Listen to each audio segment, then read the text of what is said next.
F, wala. 1, 2, 3, 4.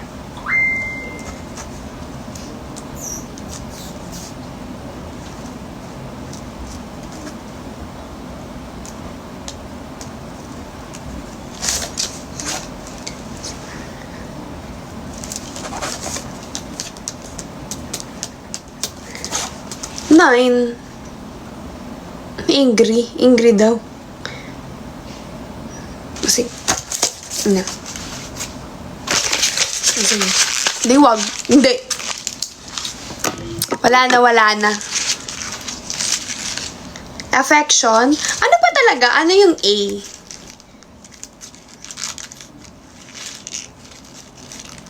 Affection. Wala ditong ano. Admirer. Ano ba talaga ang totoo? Friends, lovers, admirer, marriage, enemies, sweethearts, or soulmates. Siblings? Bakit naman naging sibling ko to? Hindi talaga kami siblings. Engagement. Alam mo ngayon pa talaga kayo nagtalo ng mga ganyan na mga nangyayari. Soulmates. Stranger. Paano mo naman nasabi yung S doon sa yung S doon sa flame stranger kung alam mo nga yung buong pangalan?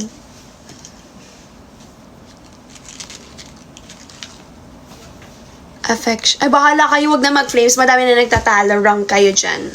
Sige.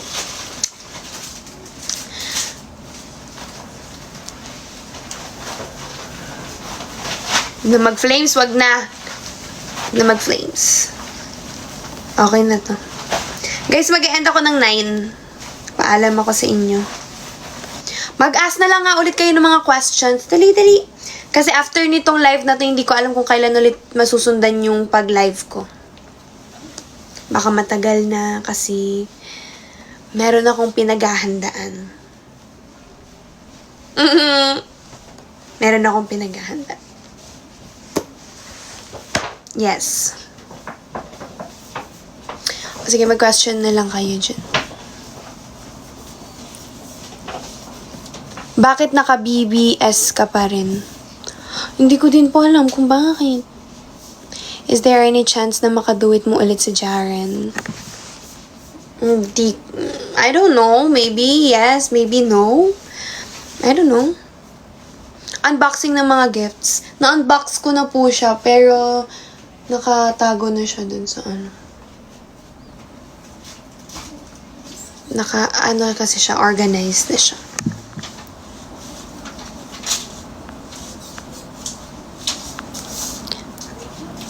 Mali ang flames mo, mom. Anak, huwag kang makipagtigasan sa mama mo. Charing, hindi ganun. Wrong. Aten ka ba ng Chris Gale meet and greet? Hindi. Kasi 24 na sa Agusan po ako.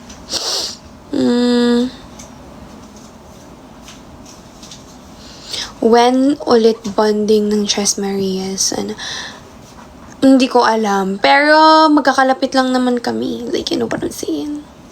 When ka magigitara? Naggitara po ako kanina.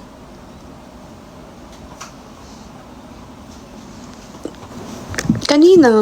Hindi nyo po nakita.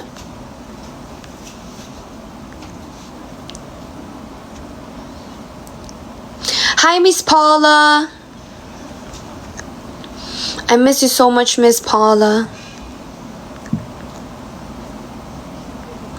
Yung frame sa likod, ayan po. Tama, ayan. Ayun ako. Yan. Thank you so much po. What is the most memorable moment mo ngayong taon? Ngayong taon, memorable sa akin ay ang aking first concert. Yes.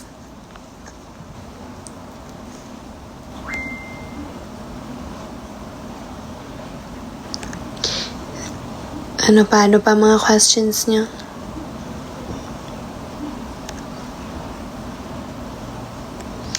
Ay, nagbabasa din kayo ng AU. Actually, ako din. Pero, paputol-putol yung pagbabasa ko ng AU. Kasi nga, ano ko lang siya, parang, alam mo yung pagkatas ng work, tapos magbabasa lang ulit. You know what I'm saying?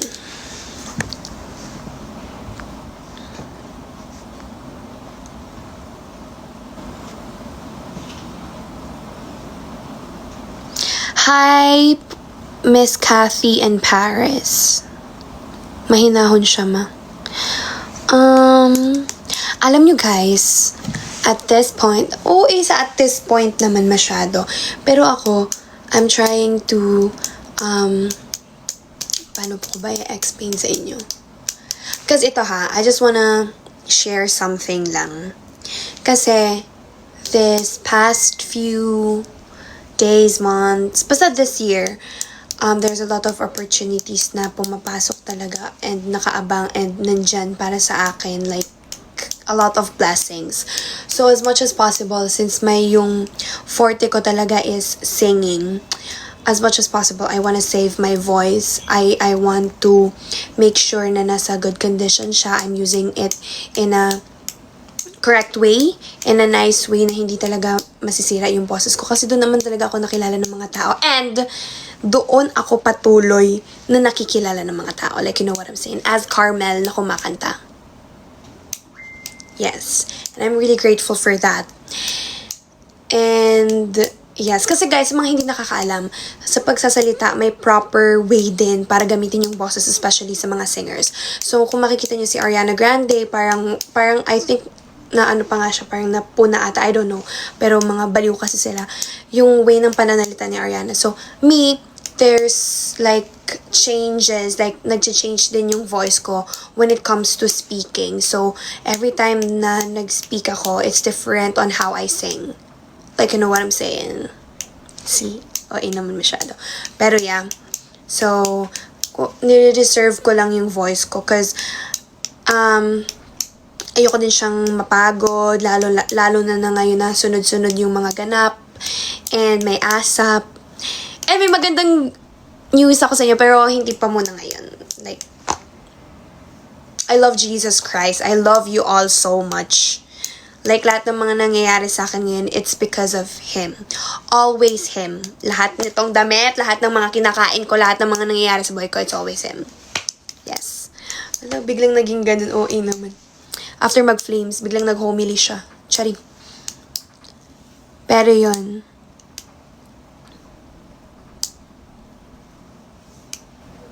Ano daw? Before, nagbabasa ako ng Wattpad, pero ngayon di na. Always take good care of yourself and your heart. Yes! Yes, I do! Charing. Naman po. Thank you so much, April. With cherries. So proud of your achievements in life. Yes, I'm always taking good care of myself and of course, my heart. Especially my heart. And sana kayo din. Diba? Dapat naman kasi talagang inaalagaan yung sarili. Yes, I love you so much, April. Or Tita April, or Ate April, or Lola April.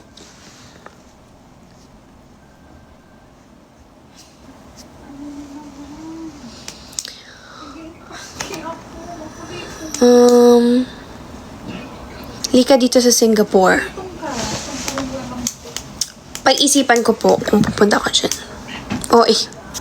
Marahin na banggi po. Ano pa ba yung mga ano nyo?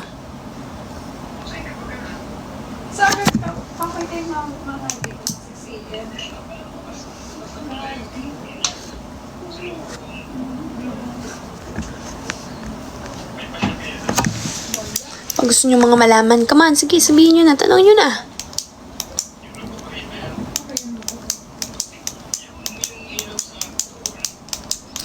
Praying for your, success sa final interview mo, Miyang. Tama ba? Yes. Pagdadasal ka na. Ila-live ka pa ba bukas? Hindi ko po alam. Kasi, hindi ko na alam kung kailan ulit ako magla-live. Kasi ngayon lang parang free time ko. And then after that, may mga ganap ulit. Go. Ask me some questions. Kasi, hindi ko alam, pero nandito ako sa, nasa mood ako para sumagot ng mga questions nyo. Sinong naging inspiration mo para maging woman of God?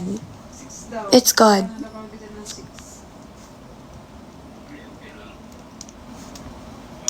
Mabilis lang pala siya. Ano yun?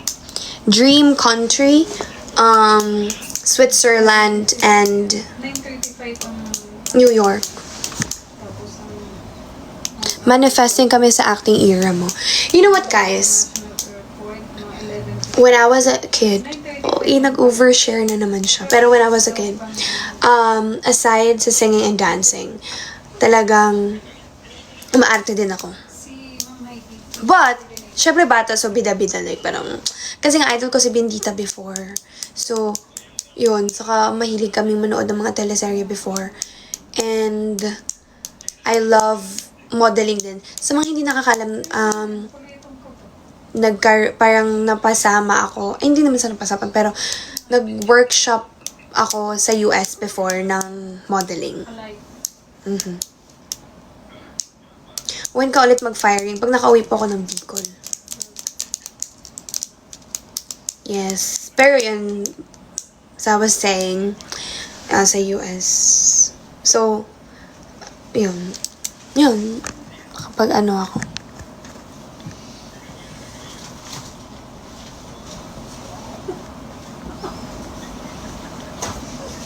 Wow! Naku, naalala ko na naman yung research defense. Pag-good luck naman ako for research defense namin. Good luck, Maya. Kaya mo yan. Go, labanan mo yung mga panelists. Like, wag kang makipagtigasan. I-defend mo yung title ninyo. Hindi lang yung title nyo, pati yung study ninyo. Like, you know what I'm saying? Sana hindi ka mahirapan sa RRL and RRS. Oy. You know what I'm saying? Kung maghanap ka na ng RRL and RRS mo.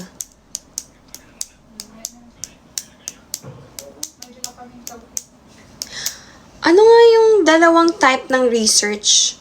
Quali and quanti? Am I right? Am I wrong? Am I dumb? Hindi. Hindi lang talaga ako nag-aaral.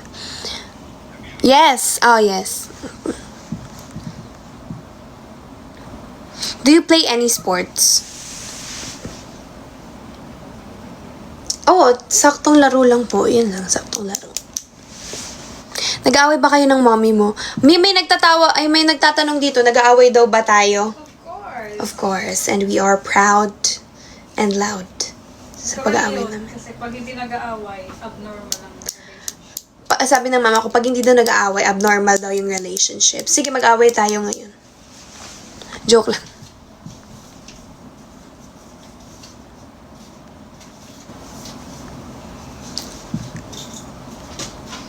Volleyball, oo. Tamang laro lang. Hindi naman ako ganun kagaling. Do you check IG requests? Yes. And then, nakakatawa yung mga Merong isang ayoko na. Hindi ganun yung branding ko. No. Hindi ko na akin na lang yun.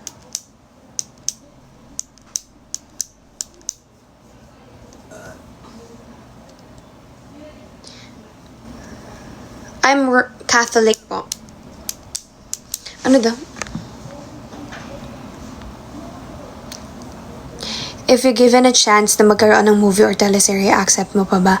Of course, I'm open sa mga ganyang bagay. Lalo na ngayon, but before, natatakot pa ako. Hanggang ngayon din naman kasi wala pa akong proper training, workshops. Pero kung ako papipiliin, mas gusto ko muna ngayon, kung mabibigyan ako ng chance, movie. Kasi teleserye, mahaba kasi siya. So, yung movie, mahaba din naman yung movie, pero mas mahaba yung teleserye. Ganun. And, yun din, isa din sa reason kung bakit parang I really wanna focus sa yung career path ko kasi talaga is as Carmel, as a diva, as a new gen pop diva. Carmel! Again. Carmel. Yes, Carmel. Yun lang naman talaga. So, yun, ako, since yun nga sabi ko, guys, ito tong paglabas ko ng PBB, nabakante ako. So, there's a lot of, parang naging lack of, paano ba? Parang kakulangan when it comes to singing. Kasi, nabakante nga ako. So, yung pagkakanta kasi dapat may training din siya. Hindi naman ako ganun kagaling para hindi mag-training, di ba? So, kailangan ko talaga, like, may vocal coach. So, nung nasa loob ako ng bahay ni Kuya, again, nabakante ako. So, may mga part sa akin na nahihirapan akong kumanta. So, ngayon, after ng concert, and itong concert na to, actually, ang dami actually. Actually, nakaka-pressure siya. Kasi this is my first major concert. And aside from that, yung mga kanta ko doon sa concert ko, it's not that easy to sing. Like, you know what I'm saying? Kahit ako mismo nung nagre-record kami. I mean, I'm not complaining. It's just I'm sharing the experience. But of course, yung experience na yon, yun din yung talagang nagpatatag sa akin. Because I know na nagput kami ng effort on, especially kay Kuya Kiko and sa lahat ng mga gumawa ng kanta. So, yes. But of course, yun nga. So, yun nga. Nabakante ako and then kailangan ko pa ng training, more training. And hindi ako titigil mag-training talaga. Like, matuto, like, pag-aralan ng mga bagay-bagay lalo when it comes to singing. Kasi doon nga ako nakilala. Again, doon ako nakilala, like, you know what I'm saying. So, yun. And doon, isa sa unhealthy sa mga singers is lack of sleep. So, ako, pag may taping, kinikwento din sa akin nila. Kasi lahat ng mga nag-PBB, umaarte talaga. Lahat sila. Like, ako lang yung honestly, sa loob ng bahay ni Kuya, ako yung pinaka-unexpected na papasok. Sinasabi ko sa inyo, like, kayo parang, feeling ko nga, nung pinalabas na yung teaser or like, yung itsura ko doon, parang, who the fudge is, charing, sino ba siya? Like, saan mo siya dalahin? Diba? Kahit ako, I mean, ako, kilala ko na yung mga papasok. Or like, may idea ko kung sino yung mga papasok. Kasi, kilala sila. Ako yung parang sali-sali lang doon. Like, you know what I'm saying? Pero yun. So, nakukwento nila sa akin na natatapos na sila sa taping, mga anong oras, ganyan-ganyan. Well, ako sa work, nakatatapos din naman ako ng mga madaling araw. Or, yun, sa work. Pero, kasi isang beses lang din naman yun kapag may events, ganon. Pero sa taping kasi, malay mo, mapa everyday. So, ayoko din naman na maano yung boses ko. Diba, ang dami ko nang sinabi. Gusto ko ganito parang, alam mo, gusto ko magkaroon ng podcasts. And then, sasagutin ko lahat ng mga, and then, kayo mismo yung magtatanong sa akin.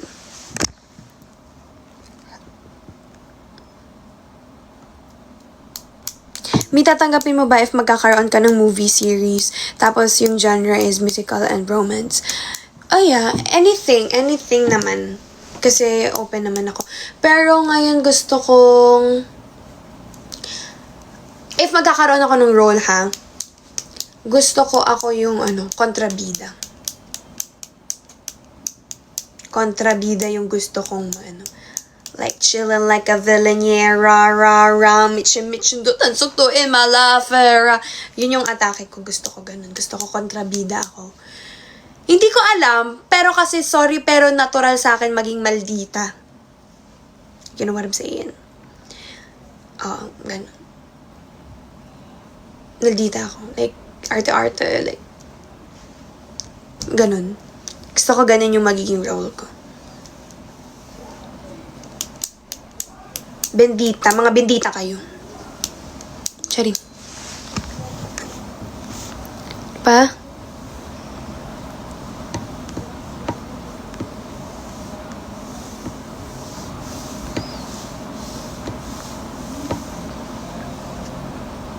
Have you considered vlogging po? Before, pero kasi wala akong katalent-talent sa pag-edit. Siguro mga short clips lang, mga ganon. Yun lang. Yes, crush na crush. Guys, crush na crush ko talaga si Sir Chief. Like, Sir Chief, kung paano siya sa Please Be, hindi, may please ba yun? Pero kung paano siya dun sa Please Be Careful With My Heart, yun talaga parang, siya talaga yung standard ko. And aside sa papa ko, sa lolo ko, sa siya talaga, like, siya talaga yung standard. Like, Alam mo yon, mabango. Kahit di ko pa talaga siya naamoy. Pero, makikita nyo, guys, panoorin nyo ulit yung Please Be Careful With My Heart. Alam mo, i-rewatch ko yun. So, alam nyo na kapag hindi ako nagparamdam, nanonood ako ng Please Be Careful With My Heart. It's either busy ako sa work or nanonood ako ng Please Be Careful With My Heart. Kasi, guys, Sir Chief, if you're watching this, wait, parang nahulog yung pilikot ako. Sir Chief, if you're watching this, I love you so much. And, thank you sa video greet mo sa akin. Pero yun, guys, legit. Diba? Agree naman kayo na si Sir Chief talaga yung standard. Go! Agree kayo. And mag-agree kayo na bagay kami. Come on, come on. Ipagkalat nyo yan, tapos i-mention nyo siya. Oh, kapal ng mukha. Diba? Agree. Facts. Facts. Facts. Facts. Bagay kami ni Sir Chief. Ay, lobat na naman ako. Pero ate ko, swear siya talaga yung standard kung paano niya alagaan si Maya. Tapos kung paano niya palakihin yung mga anak niya. Tapos sobrang talino niya. Ano pa ba? Saka, green flag siya. Green flag siya. Red flag lang siya sa part na masungit talaga siya. Pero okay lang yun, valid yun. Pero kasi talaga, standard talaga siya, like legit. I love Sir Chief.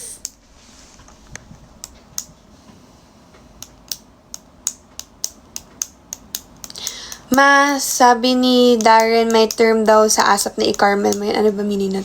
Kasi, actually natatawa na lang din ako sa kanila kasi ginagaya nila ako kung paano ako kumanta. So yan, i-Carmel mo yan. So ako yung, paano ko ba i-explain?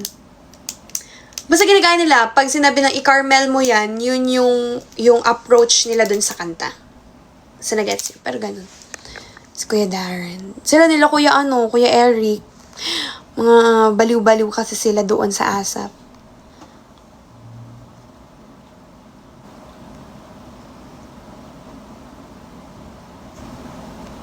Nagmamotor ka po ba?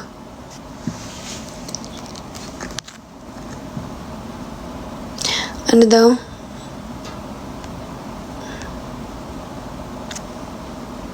Nine? Okay, mag-end na. Si Joseph Marco naman, well, hindi ko pa siya napanood ko naman na siya before sa mga ano niya. Wow, uy, may mga opinion ka pa dyan, Carmen. Pero opinion ko lang din naman to. Pero yun, kasi physically, ano siya like, ganun siya like, you know what I'm saying? Like, gets nyo naman ako. Pero kung sa ugali talaga, Sir Chief talaga ako. Si Chris Evans din. Naman masyado. Pero yun.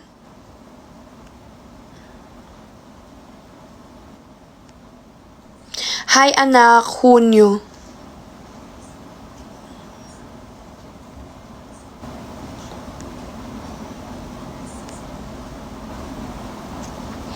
Ano pa daw yung mga question? Go, go, go. I love you, Miss Paula. I miss you so much.